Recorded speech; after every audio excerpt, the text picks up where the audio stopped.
Hello students, good morning. You are connected with RK's Watch for Mathematics 10+1. Chapter name is Complex Number. तो complex number में हम आज topic लेकर चलते हैं multiplicative inverse. What do you mean by multiplicative inverse? Multiplicative inverse जो होता है वो रेसिप्रोकल वर्ड का सिनोनिम आप मान सकते हो इस चीज को. अब ये जो मल्टीप्लिकेटिव इनवर्स की बात की, जैसे कि मान लीजिए हम एग्जाम्पल के तौर पर रखें 2/3 का मल्टीप्लिकेटिव इनवर्स तो 3/2 हो जाएगा, यानी कि 1/2/3 बोल सकते हो आप इस चीज को.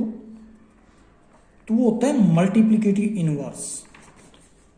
अब मल्टीप्लिकेटिव इनवर्स जैसे कि हम एक प्रॉब्लम लें, find the multiplicative inverse of z is equal to 2 - 3 iota. तो इसका मल्टीप्लिकेटिव इनवर्स क्या होगा? तो z का यानी कि लिखा हमने multiplicative inverse of z is equal to 1/z. तो क्या हो जाएगा? रेसिप्रोकल बोलोगे आप इस चीज को, यानी कि 1/z. अब z क्या था, वापसी वैल्यू डाल दी तो क्या बन जाएगा 1/2 - 3 आइटा. अब इसमें हमें फाइंड आउट करना है कि 2 - 3 आइटा का मल्टीप्लिकेटिव इनवर्स क्या है. हम जो भी कॉम्प्लेक्स नंबर में आंसर छोड़ते हैं वो a+ आइटा भी, यानी कि स्टैंडर्ड फॉर्म में आंसर को छोड़ा जाता है. इसलिए मैं नीचे आइटा को नहीं रखना चाहूंगा. तो क्या हुआ, तो इसलिए हम रेशनलाइजेशन का सहारा लेंगे. तो 2 + 3 आइटा से मल्टीप्लाई और डिवाइड कर दिया मैंने. क्या होगा, ऊपर तो रह गया 2 + 3 आइटा, नीचे जो होगा a - b इंटू a+b बन जाएगा. यानी कि क्या होता है a + b into a - b, a² - b square की प्रॉपर्टी बन जाती है. a की वैल्यू यहां पर 2 रहेगी तो b की वैल्यू 3 आइटा रहेगी. तो ऊपर एज इट इज है 2 + 3 आइटा, नीचे 2 का स्क्वायर 4 है और -9 आइटा स्क्वायर.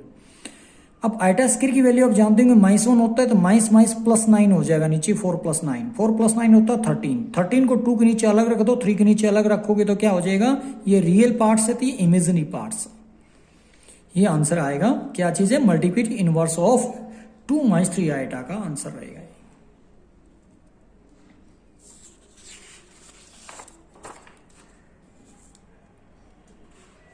उसके बाद an important result for any two real number a and b. तो क्या लिख रहे हैं हम यहां पे?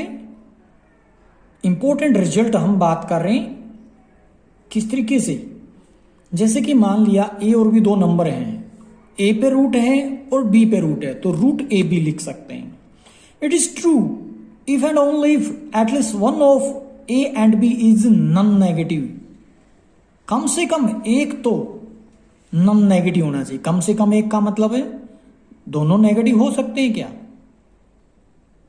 तो नॉन नेगेटिव का मतलब होना नहीं होता, नहीं होना होता है. कहने का मतलब ये हुआ कि इन दोनों में से या तो उसमें केस में हम पहले वाले को या फिर दूसरे वाले को, दोनों को पॉजिटिव लेकर चलेंगे. तो नॉन नेगेटिव यानी कि जो नेगेटिव नहीं है. नेगेटिव नहीं है तो कौन है? या तो 0 है या पॉजिटिव है. तो आप 0 भी ले सकते हैं दोनों को दोनों, या फिर उस केस में आप कह सकते हो कि पॉजिटिव नंबर आए हैं.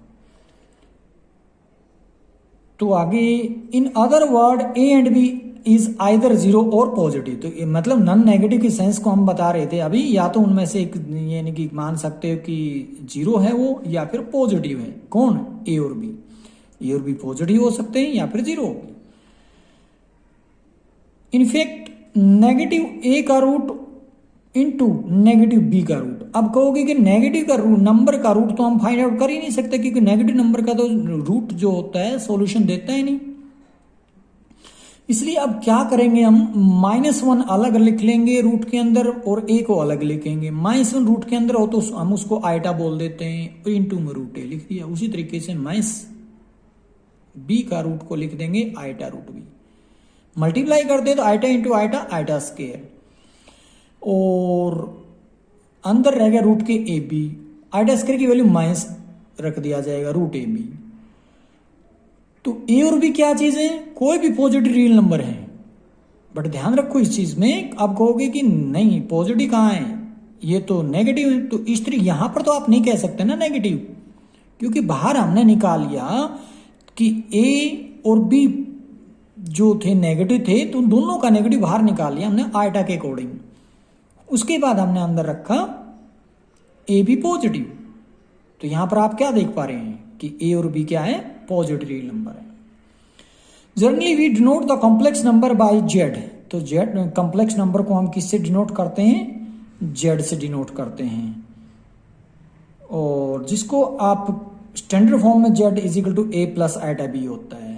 The real and imaginary parts of complex number यानी कि z are denoted by R E of z यानी कि real of z and I M z का मतलब imaginary of z respectively. If z is equal to a plus iota b, then real parts of z is equal to a and imaginary parts of z is equal to b. Multiplicative inverse क्या होता है, अभी बात कर रहे थे, एक example लिया था हमने, 1/z बोल देंगे। z का मल्टीप्लिकेटिव इनवर्स क्या हो जाएगा, 1/z यानी कि उसका reciprocal. Additive inverse of z क्या होता है, -z हो जाएगा। कहने का मतलब जो नंबर अपने पास है अपनी तरफ से उसको नेगेटिव दे दो, दैट इज एडिटिव इनवर्स। या यूं कह लो प्रॉपर्टी के अकॉर्डिंग हम बात करें, डेफिनेशन के अकॉर्डिंग कोई नंबर और उसके एडिटिव इनवर्स को अगर हम ऐड करें तो 0 आनी चाहिए। ax² plus bx plus c is equal to 0 क्या है, एक क्वाड्रेटिक इक्वेशन है। तो solving this we can use quadratic formula. इसको सोल्व करने के लिए हम क्वाड्रेटिक फार्मूले को यूज कर सकते हैं।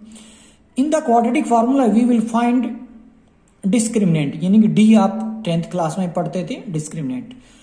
तो डिस्क्रिमिनेंट के फार्मूले के लिए बात करें तो b² - 4ac होता है। तो इस केस में जो डिस्क्रिमिनेंट में हम सोल्व करते थे तो वहां पर 3 केस अराइज होते थे। पहला केस d ग्रेटर देन 0, दूसरा केस d इक्वल टू 0, तीसरा केस d लेस देन 0। अगर d 0 से बड़ा होता है तो हम क्या बोलते थे, उस केस में बोला था roots are real and different. कब d 0 से ग्रेटर होता। अगर d 0 के इक्वल होता तो उसमें केस में बोलते थे root are real but equal. और d लेस देन 0 होता था तो बोल देते थे then roots are not real. और ये कहकर हम वो आंसर को वहीं पर छोड़ देते थे कि आगे सोल्व नहीं होगा। बट उसी केस को आज हम यहां पर पढ़ रहे हैं कॉम्प्लेक्स नंबर में, यानी कि उसी को सोल्व करने के लिए हम प्रॉब्लम ले रहे हैं। To this point, d less than 0 is studying how to solve this type of equations. जैसे कि हम find the additive inverse of z की बात करें तो क्या हो जाएगा, एडिटिव इनवर्स के अंदर हम कह सकते हैं कि अपनी तरफ से नेगेटिव साइन देना है। तो लिखेंगे additive inverse of z is equal to -z हो जाएगा। तो एडिटिव इनवर्स ऑफ z, तो इसका मतलब इसका नेगेटिव दे दो, बाहर नेगेटिव रख दिया, अंदर जो भी है -13 प्लस 15 आएगा। तो अंदर माइनस को भेजोगे तो क्या रिजल्ट आएगा, 13 - 15 आएगा। तो एडिटिव इनवर्स हो गया। उससे पहले हम एग्जांपल ले चुके हैं मल्टीप्लिकेटिव इनवर्स का। मल्टीप्लिकेटिव इनवर्स में हमने एग्जांपल लिया था यहाँ पर z के लिए 1/z, मल्टीप्लिकेटिव इनवर्स बोल दिया, उसको सोल्व करने के लिए बाकी कुछ प्रॉब्लम हमने कल भी शेयर की थी। तो ट्राई करना होमवर्क के लिए, solve root of -9, root of -169, root of -625 and root of -10। Simplify iota raise power 81। अब इसको सोल्व कैसे करोगे, आइटा रेज पावर 81 को सोल्व कैसे किया जाएगा, आइटा की पावर के अकॉर्डिंग, जैसे हमने पीछे कल वाले लेक्चर में किया था। यानी कि आप मान सकते हैं आइटा की 4 की पावर समथिंग कितना, 4 की पावर 20, 80 बन जाएगा इंटू आइटा, यानी कि आंसर आइटा आ जाएगा। उसी तरीके से इन सबको, तो आइटा की पावर 102, तो उसको भी आइटा की पावर 4 की हेल्प लेकर इसको सोल्व किया जाएगा। अगर आइटा की पावर -30 है तो सबसे पहले हम उसको पॉजिटिव करेंगे, उसके बाद उसको सोल्व करेंगे आइटा की पावर 4 की हेल्प लेके। यह भी नेगेटिव तो पहले positive. Find the additive inverse of 17 + 2 iota, इसका एडिटिव इनवर्स निकालना है। और -19 - आइटा के लिए एडिटिव इनवर्स निकालना है, और 13 - 3 आइटा के लिए एडिटिव इनवर्स निकालना है। सॉरी, यहां पर एडिटिव नहीं मल्टीप्लिकेटिव इनवर्स है। Find the multiplicative inverse of 17 + 2 iota, second का 19 माइनस के फिर माइनस आइटा, और थर्ड है 13 माइनस 3 आइटा। इन सब के लिए, तीनों पार्ट्स के लिए आपने मल्टीप्लिकेटिव इनवर्स निकालना है। एडिटिव इनवर्स तो नेक्स्ट वाले में निकालना है। Find the additive inverse of Z की वैल्यू दे दी 1/3z, सॉरी 3y, आई का मतलब आइटा। तो 1/3 आइटा का एडिटिव इनवर्स क्या रहेगा? अपनी तरफ से नेगेटिव साइन देना है, बट उससे पहले आपको क्या करना, ध्यान रखना पड़ेगा, जो नीचे आइटा है उसको नीचे आइटा नहीं छोड़ेंगे, उसको सोल्व करके देंगे। सोल्व करने का मतलब है रेशनलाइजेशन कर देना है इसका। Additive inverse of -1 minus iota, additive inverse of -3 minus 2 iota, additive inverse of 1 + 12 iota. तो आज के लिए इतना ही।